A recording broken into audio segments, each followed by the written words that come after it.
Yannick Sinner et Novak Djokovic qualifiés en demi des ATP Finals, Monaco battu par le Real Madrid en Euroleague de basket, une bouche d'égout qui arrête les séances d'essai au Grand Prix F1 de Las Vegas ou encore un France-Gibraltar à Nice en football, c'est le menu de la revue sport du 17 novembre 2023.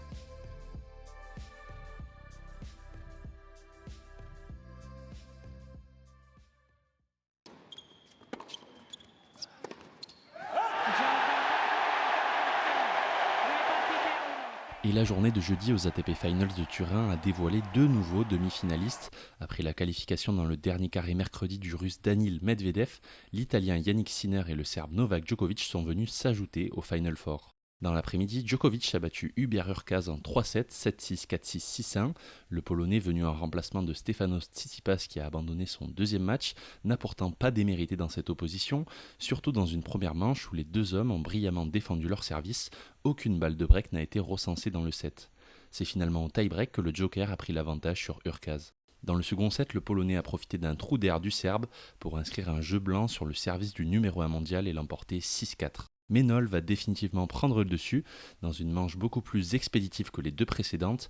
Beaucoup trop sujet aux fautes directes, 41 en tout, Hubert Hurkacz a finalement cédé le match sur un 6-1. Malgré cette victoire, Djoko devait compter sur un faux pas de Holger Rune face à Yannick Sinner pour se qualifier en demi.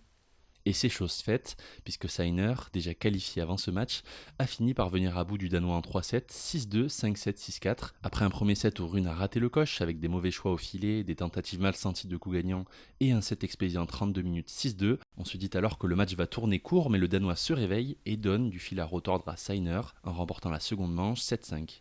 L'Italien a joué le jeu jusqu'au bout devant son public, là où beaucoup se demandaient s'il allait se préserver pour les demi-finales. Le Danois a finalement précipité sa chute dans la manche décisive avec une mauvaise seconde balle où il a affiché seulement 21% de réussite. Ce succès offre à Sinner la première place du groupe vert de ses ATP Finals, un rang qui lui permettra d'affronter le deuxième du groupe rouge dans le dernier carré. Une soirée à oublier pour les Monégasques en Euroleague de basket. La Roca Team s'est largement inclinée sur le parquet des Espagnols du Real Madrid, 91-73. Il faut dire que la marche semblait haute au coup d'envoi.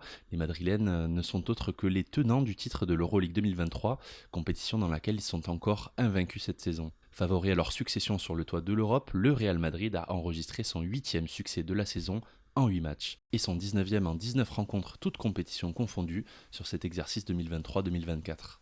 Et les Espagnols ont été en démonstration hier face aux Monégasques. En 30 minutes, ils ont infligé un plus 30 à leur adversaire avant de se relâcher dans le dernier quart-temps pour voir la Roca Team revenir à moins 18 en fin de match. Leader incontesté dans le championnat de France, les Monégasques enchaînent sur la scène européenne leur deuxième échec de rang, un résultat qui les rétrograde à la 6e place de l'Euroleague avec un match en plus disputé par rapport aux écuries devant elles.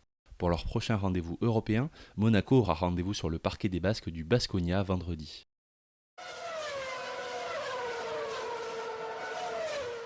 La Tuile, sur le circuit F1 de Las Vegas, la séance d'essai initialement prévue cette nuit à 20h30 heure locale a été arrêtée au bout de seulement 10 minutes. La cause, l'explosion d'une bouche d'égout sur laquelle a roulé le pilote Ferrari Carlos Sainz. Un incident qui a donc non seulement provoqué un drapeau rouge, mais aussi la colère du patron français de Ferrari, Frédéric Vasseur. La monoplace est complètement endommagée, son moteur aussi et sa batterie. Je trouve que c'est inacceptable, ça nous coûte une fortune. On ne participera pas aux essais 2, c'est sûr. Et la deuxième séance d'essai libre n'a aussi pas débuté à minuit heure locale comme prévu, puisque des travaux sont encore en cours sur le circuit pour sécuriser l'ensemble des bouches d'égout.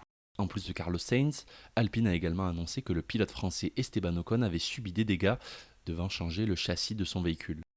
L'équipe de France de football est de retour demain. Les tricolores de Didier Deschamps ont rendez-vous avec Gibraltar à l'Allianz Riviera de Nice.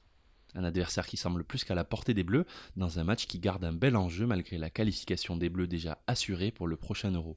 En effet, en cas de victoire, la France figurera parmi les 6 têtes de série du tirage au sort en décembre des phases de poule de l'Euro 2024. Une position qui leur permettrait d'éviter de grosses nations européennes dès les premiers matchs et d'avoir ainsi plus de chances de rallier les huitièmes de finale. Et l'autre événement de ce match, cela pourrait bien être les premiers pas de Warren Zaïre-Emery. À tout juste 17 ans, le milieu parisien pourrait connaître sa toute première sélection en équipe de France, une première cape qui lui permettrait de battre le record de précocité d'un joueur portant le maillot tricolore depuis 1914.